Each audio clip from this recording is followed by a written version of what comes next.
নাহমাদুহু নুসাল্লি আলা রাসূলিহিল কারীম আম্মা বাদ। সকল ছাত্রর মনোযোগ আছে?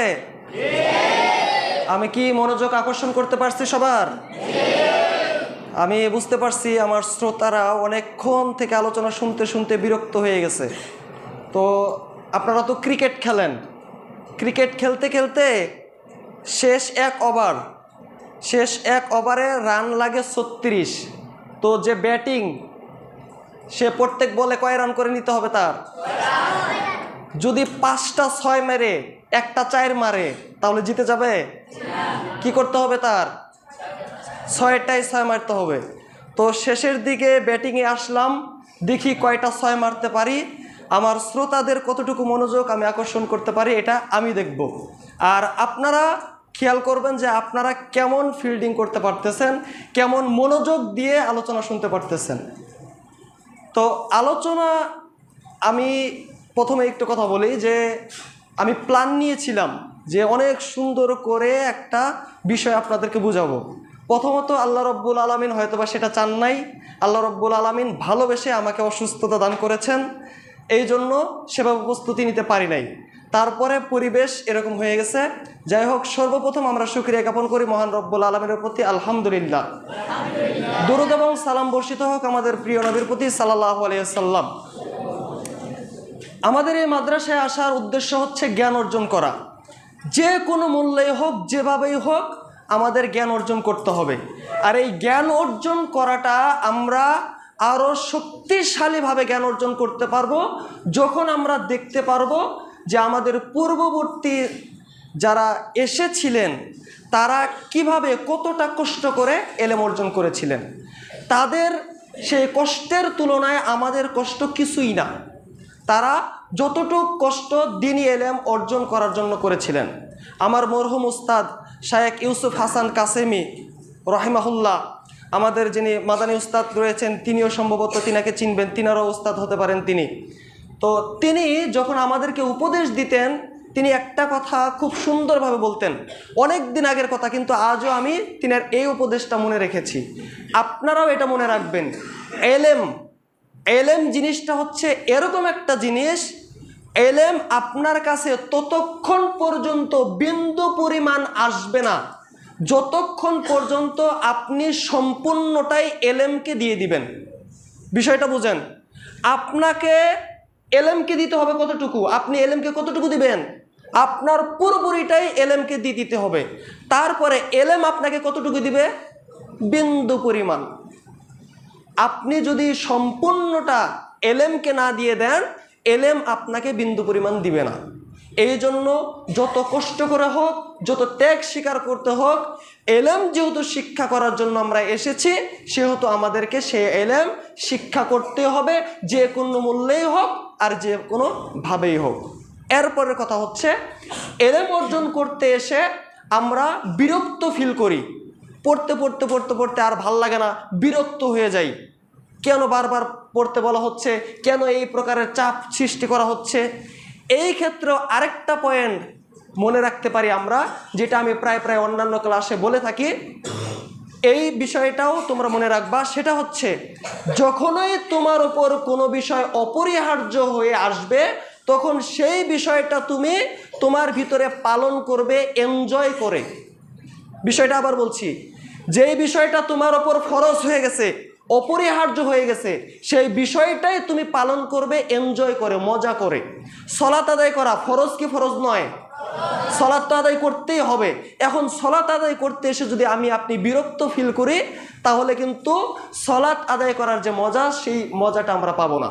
যেহেতু আমরা জেনে ফেললাম যে সলাত আদায় করা ফরজ, সলাত আমাকে পড়তেই হবে, সেই সলাতটা আমরা আনন্দ নিয়ে, মজা করে, এনজয় করে আদায় করি। সুন্দরভাবে দাঁড়াই, সুন্দরভাবে দোয়া দুরুদগুলো পড়ি, সুন্দরভাবে রুকু সেজদাটা করি, তাহলে সলাতের সেই মজাটা আমি পাবো। এই যে আজকে প্রশিক্ষণ হচ্ছে, যেহেতু আমরা যেতে পারছি না বাইরে, যেহেতু আমরা খেলাধুলা করতে পারছি না, বসেই থাকতে হচ্ছে, তো আমরা এই বসে থেকেই এনজয় করি, মনোযোগ দিয়ে আলোচনাটা শুনি, মনকে বুঝাই যেহেতু আমাকে এখানে বসে থাকতেই হবে, সেহেতু এলোমেলো ইত্যাদি না হয়ে এই দিকেই আমি আমার মনোনিবেশটা করে ফেলি। যাই হোক, আলোচনা অনেক দীর্ঘ করার আমার পরিকল্পনা ছিল, তবে সংক্ষিপ্তভাবে আমার যেটা গুরুত্বপূর্ণ বিষয় সেটাকে আমি অ্যাভয়েড করে অন্যদিকে চলে যাচ্ছি।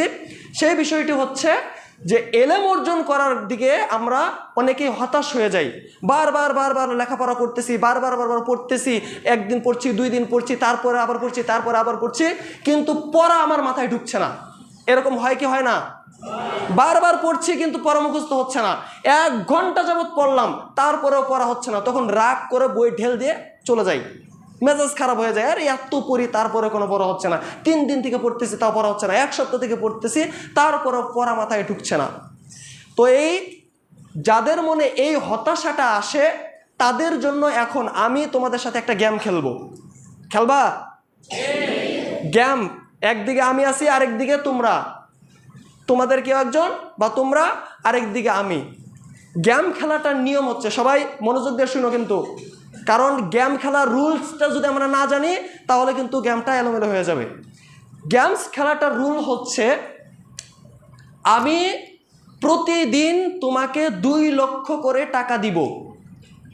1 মাস মানে 30 দিন, প্রতিদিন আমি তোমাকে 2 লাখ টাকা দিব। আজকে 2 লাখ দিলাম, তারপরের দিন 2 লাখ টাকা দিলাম, তারপরের দিন 2 লাখ, এভাবে 30 দিন আমি যদি 2 লক্ষ করে টাকা দেই, এটা হচ্ছে কে দিল? আমি তোমাকে দিলাম। এর বিনিময়ে তুমি আমাকে কি দিবা? এর বিনিময়ে তোমাকে আমাকে দিতে হবে, তুমি প্রথম দিন আমাকে দিবা মাত্র 1 টাকা, দ্বিতীয় দিন দিবা তার ডবল। কত দিবা? দ্বিতীয় দিন কয় টাকা দিবা? তৃতীয় দিন দিতে হবে তার চাইতে ডবল। তৃতীয় দিন কয় টাকা দিবা? এভাবে প্রতিদিন, প্রথম দিন যেই টাকা দিয়েছো তারপরের দিন তার ডবল দিতে হবে, ওই দিন যেই টাকা দিয়েছো তারপরের দিন তার ডবল দিতে হবে। এভাবে তুমি আমাকে 1 মাস টাকা দিবা, আর আমি তোমাকে 1 মাস টাকা দিব, প্রতিদিন 2 লাখ করে। তাহলে তোমরা কি রাজি আছো? এভাবে মেনে নিবা? আমি 2 লাখ করে টাকা দিব, ভেবে দেখো 30 দিনে 60 লক্ষ টাকা, আর প্রথম দিন তুমি মাত্র আমাকে 1 টাকা দিচ্ছ, 1 টাকা। খেলবা? আসো, বিষয়টা আমরা একটু মজা করে নেই, দেখি আমরা একটু হিসাব মিলিয়ে দেখি পারি কি না। আমি যদি প্রতিদিন 2 লক্ষ করে টাকা দেই, আর তুমি যদি আমাকে প্রথম দিন 1 টাকা দাও, আর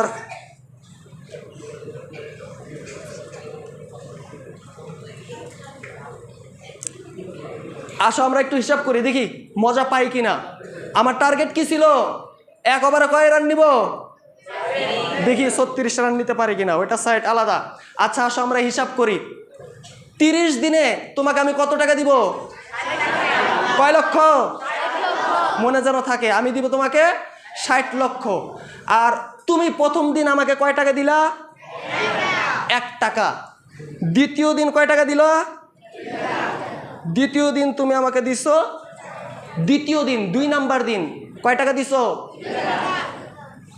এইবার তৃতীয় দিন তুমি আমাকে দিছো 4 টাকা। তারপর তোমরা শুধু দিন বলবা। তারপরে কত নাম্বার দিন? চতুর্থ নাম্বার দিনে 8 টাকা। তারপরে কয় নাম্বার দিন? 5 নাম্বার দিনে দিছো তুমি আমাকে 16 টাকা। এভাবে আসো আমরা সামনের দিকে আগে যাই। কয় নাম্বার দিন ছিল? 5 নাম্বার দিনে তুমি আমাকে কয় টাকা দিছো? আর আমি তোমাকে কয় টাকা দিছি? এই 10 লাখ টাকা দিয়ে দিছি, 10 লাখ। আর তুমি কয় লাখ, কত টাকা দিছো? কত? মাত্র 16। কয় নাম্বার দিন ছিল? 5 নাম্বার দিন। এরপর কয় নাম্বার দিন হবে? আচ্ছা 6, তারপরে 7, 8, 9, 10। 10 নাম্বার দিনে আমি তোমাকে কয় লক্ষ টাকা দিছি? 20 লাখ। প্রক্ষান্তরে তুমি আমাকে দিছো মাত্র 512 টাকা। কত টাকা দিছো? কি গেম কি চলবে? খেলবা আমার সাথে? আমি কত টাকা দিছি? 20 লাখ টাকা দিছি। তুমি কত টাকা দিছো? 512 টাকা। কত নাম্বার দিন ছিল? 10। আচ্ছা আসো সামনের দিকে আগাই। এরপরে হচ্ছে 11, 12, 13, 14, 15, 16, 17, 18, 19, 20। 20 দিনে আমি তোমাকে কত টাকা দিছি? 40 লক্ষ টাকা আমি তোমাকে দিছি। আর 20 দিনে তুমি আমাকে দিছো মাত্র হচ্ছে 5,24,288 টাকা। তোমাকে আমি কত দিছি? 40 লাখ টাকা আমি তোমাকে দিছি। আর তুমি আমাকে কত দিছো? 5,24,288 টাকা। টাকায় পাওয়ার দিক দিয়ে কে এগিয়ে আছে? তোমরাই এগিয়ে আছো। কি খেলবা সামনের দিকে আগাবো? কত নাম্বার দিন ছিল এটা? 20 নাম্বার দিন। এইবার আসো সামনের দিকে আগায়, একদম সাইলেন্ট। এই সামনের দিকে আগাবো, কথা বললে কিন্তু রান নিতে পারবো না আমি। সামনের দিকে আগাই। এইবার আমরা নিলাম 21, 22, 23, 24, 25। 25 দিনে তোমাকে কত টাকা দিছি আমি? 50 লক্ষ। আর তুমি আমাকে কত টাকা দিয়ে ফেলছো জানো? তুমি আমাকে দিয়ে ফেলছো হচ্ছে 16,07,77,216 টাকা। কত বললাম এখানে? 16,07,77,216 টাকা। আর তোমাকে আমি কত দিছি? 50,000। কত দিন ছিল এখানে? আচ্ছা দেখি 26 নাম্বার দিনে। 26 নাম্বার দিনে তোমাকে কত টাকা দিলাম? 26 দিনে কয় লক্ষ?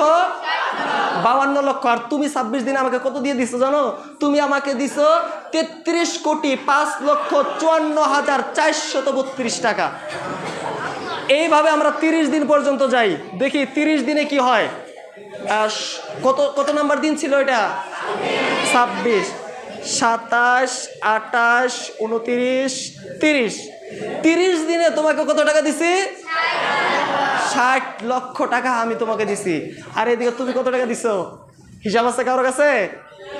তুমি আমাকে দিয়ে দিছো হচ্ছে 536 কোটি। 1 কোটি নয়, 2 কোটি নয়, 100 কোটি নয়, 200 কোটি নয়, 536 কোটি 8,70,912 টাকা। আর পক্ষান্তরে আমি তোমাকে কয় টাকা দিছি? এইবার প্রথম যে 20 দিন ছিল, 1 থেকে নিয়ে 20 দিন পর্যন্ত, 1 থেকে নিয়ে 20 দিন পর্যন্ত তোমাকে আমি যেই টাকা দিছি আর তুমি আমাকে যেই টাকা দিছো, প্রাপ্তির টাকাটা কাদের বেশি ছিল 1 থেকে 20 দিন পর্যন্ত? আর তারপরে যখন আস্তে আস্তে 23, 24, 25 চলে আসলো, কার টাকাটা পাওয়া বেশি হয়ে গেল? আমারটা বেশি হয়ে গেছে। কারণ কি? কারণ আমার যে ধাপ ছিল সেই ধাপে ধাপে ধাপে ধাপে আমি সামনের দিকে অগ্রসর হতে চাচ্ছিলাম, কখনোই আমি পিছু পা হইনি। তুমি যখন আমাকে প্রথম দিন মাত্র 1 টাকা দিয়েছো, পক্ষান্তরে আমি তোমাকে 2 লক্ষ টাকা দিয়ে দিছি, কিন্তু আমার অন্তর থেকে আমি বিশ্বাস হারাই নাই। আমি আমার অন্তর থেকে এটা কখনো ভাবি নাই যে মাত্র 1 টাকা পাইলাম, পক্ষান্তরে 2 লক্ষ টাকা দিয়ে দিলাম, এটা আমি কখনো ভাবি নাই। আমি আমার সেই জিনিসটার প্রতি লেগেছিলাম, চেষ্টা চালিয়ে গেছি, চেষ্টা চালাইতে চালাইতে চালাইতে চালাইতে 30 দিন যখন হয়ে গেল, তোমাকে আমি 60 লক্ষ টাকা দিলাম, আর তুমি আমাকে 500 কত কোটি যেন টাকা তুমি আমাকে দিয়ে দিলে। তো এই মোরাল অফ দ্য স্টোরিটা কি? সেটা হচ্ছে লেখাপড়ার পিছনে আমাদেরকে লেগে থাকতে হবে। কখনোই আশা হারালে হবে না যে আজকে লেখাপড়া করলাম, কালকে পড়লাম, তারপরে হলো না, তারপরে হলো না। আমাদেরকে পড়তেই থাকতে হবে, তাহলে আল্লাহ চাহে তো একটা সময় অবশ্যই আমাদের জীবনে সফলতা আসবে। এইবার সর্বশেষ কথা, আমি কয় রান নিছি বলো? আমার আলোচনা শেষ। বলো কয় রান নিতে দিছো আমারে? আল্লাহ রব্বুল আলামিন আমাদের সকলকে এই লেখাপড়ার প্রতি কন্টিনিউভাবে চালিয়ে যাওয়ার মতো তৌফিক দান করুন। আল্লাহুম্মা আমিন। ওয়া আখিরি দাওয়ানা আলহামদুলিল্লাহি রাব্বিল আলামিন। আসসালামু আলাইকুম ওয়া রাহমাতুল্লাহি ওয়া বারাকাতুহু।